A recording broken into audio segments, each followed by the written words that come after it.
let's review the WM Phoenix Open. I'm going to start here with the bucket system, and then we're going to go into Marquee Tee Times and any other information really regarding the SweetSpot process. So I'm going to remove all the filters that we're currently on here. Remember, I like to talk about the anchor buckets, so those were the filters that we're on. Now, one thing that I always ask you to do when we go over these reviews is basically just look at this column here. The Y's indicate that the bucket was successful. The N's indicate that they were not successful. And you can see two buckets on here that were not successful. Now, what does that mean? Basically, I take how many golfers were in the top 10 that fit in those buckets, and I compare it to my projections. If that number lies outside of the projection, either above it or below it, I'll look at the optimal lineup. How many golfers were in the optimal lineup from that bucket? And if that still is above or below, then that's how we fail the bucket. And you can see there's 2 failures, which means out of 36 buckets, 34 were correct, which is pretty on par. 33 out of 36 is kind of what I normally see. But on top of that, I now create SweetSpot optimals that follow the bucket logic absolutely to the T. And I review to see whether or not it still takes down a GPP or how close it was to the optimal lineup. So I'll scroll through this. You can see all the buckets, all the Y's, all the no's. So just letting you know that it was pretty successful. If we review the optimal lineup versus the GPP winning lineup for this tournament, you're going to see I have a SweetSpot lineup in here as well. And I will go over that towards the end of here. And we're going to talk about the bucket process and how well it did. I mean, you obviously saw, but just to reconfirm it, we'll go over the SweetSpot optimal. Your optimal lineup had a $10,000 Scotty Scheffler in it. It also had an $11,000 John Rahm in it. If you'd have told me in the beginning of the week that 2 10K golfers were going to be in the optimal lineup, I wouldn't have put, Rahm and Scheffler together. I'd have put 2 lower 10Ks because the optimal lineup is the best lineup you can build under $50,000. How do you put the most expensive guy in with one of the other most expensive guys? I think Scotty was the 3rd most expensive guy, maybe the 4th. I think he was the 3rd. But Rahm was the most expensive. So how do you do that? That's crazy. Well, it includes grabbing a $6,500 Nick Taylor, as well as a $6,400 Dylan Fratelli, and a $6,600 Patrick Rogers. That's how. And then you just add in a $9,200 Sung JM. Crazy. So that's a 10-10-9, 6-6-6 start. Crazy. Now, your GPP winning lineup used Scotty Scheffler at 10-3, which makes sense. It also had Nick Taylor in it, which again makes sense. Then we drop down to a Tyrrell Hatton at 8,400, Ricky Fowler at 8,000, Wyndham Clark at 72, and then we got to go all the way down to Tom Kim at $9,100. It's a pretty good lineup. Starts 10-9, so Scheffler down to Tom Kim, which was a 9K golfer. Tyrrell Hatton at 8, Ricky Fowler at 8, Wyndham Clark at 7, Nick Taylor at 6. So it's a 10-9, 8-8, 7-6 start. Again, if you start 10-9, 8, 7, 7, 6, make up to 2 substitution. This one just being 1, moving a 7 up to an 8. There you go. You got your GPP winning lineup. Now, your SweetSpot optimal, which is including all of the bucket conditionals, and I'll show you that again. So you can see the SweetSpot optimal, how many golfers it selects from those buckets, and you can compare it to the projections I have. So I'll scroll through this really slowly, and you can compare.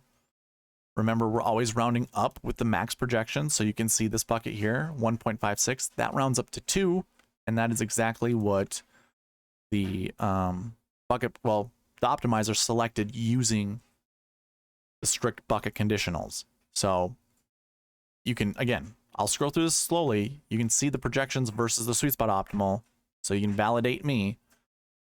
But if we use that lineup uses up all $50,000, scores 632. Your GPP winning lineup scored 589. and your optimal scored 633.5. So just to review, SweetSpot optimal scored 632. Your optimal scored 633.5. So I was off by 1.5 points, or I should say the bucket process was, the bucket system.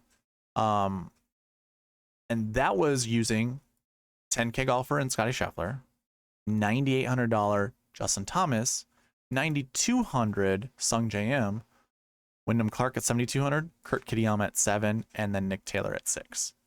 So that's closely following the 10-9-8-7-7-6 method, but we're subbing the 8K golfer up to another 9K golfer, and that's it. So I have learned over the last few weeks to be a little bit more open when it comes to building lineups. I've been kind of following the 10-9-8-7-7-6 method very strictly and not really including two 6K golfers all that much. And I've been very biased when building my lineups. So that doesn't necessarily help when you're trying to hit the optimal lineup. Like, you gotta have to have an unbiased look. But I've been chasing like a ton of money that you can win with certain builds. So I need to kind of rein it in a little bit, keep it open, use my exposures to help me out.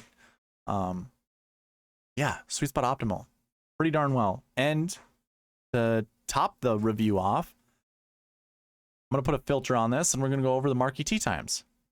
So if you don't know what the Marquee Tee Times are, it's basically your top groups, or my top groups, when taking into consideration the SweetSpot ranks for each of these golfers, adding them all up together in the groups that they're in, and then rank ordering them from the lowest ranks to the highest. And that's what I get my best groups. So in the number 1 group, you had Scotty Scheffler, Tom Kim, and Victor Hovland. Which doesn't make sense to me why Tom Kim isn't highlighted. I think I forgot to highlight him. I forgot to highlight him. Let's do that right now. I like to highlight your GPP winning lineup with this blue color, just to show you. I want to be completely transparent with you guys. I don't want to hide anything. So basically, your top 9 groups in an event are what I call the Marquee Tee Times. And it just works out because the optimizer, with all the conditionals I have in there, only allows me to look at 9 Marquee Tee Times with everything else that I include in it. So I only choose the top 9. Probably would choose the top 7 if I'm being honest. And that's why you see these lighter green colors for the last 2 groups.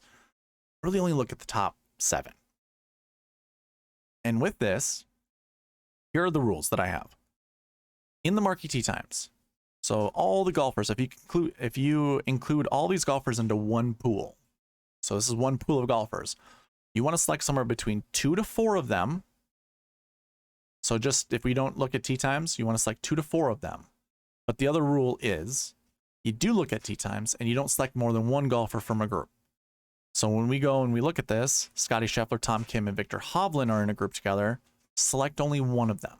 And that's Scotty Scheffler, obviously, for me. So you can see 2 golfers were in the optimal lineup, and they weren't in the same group.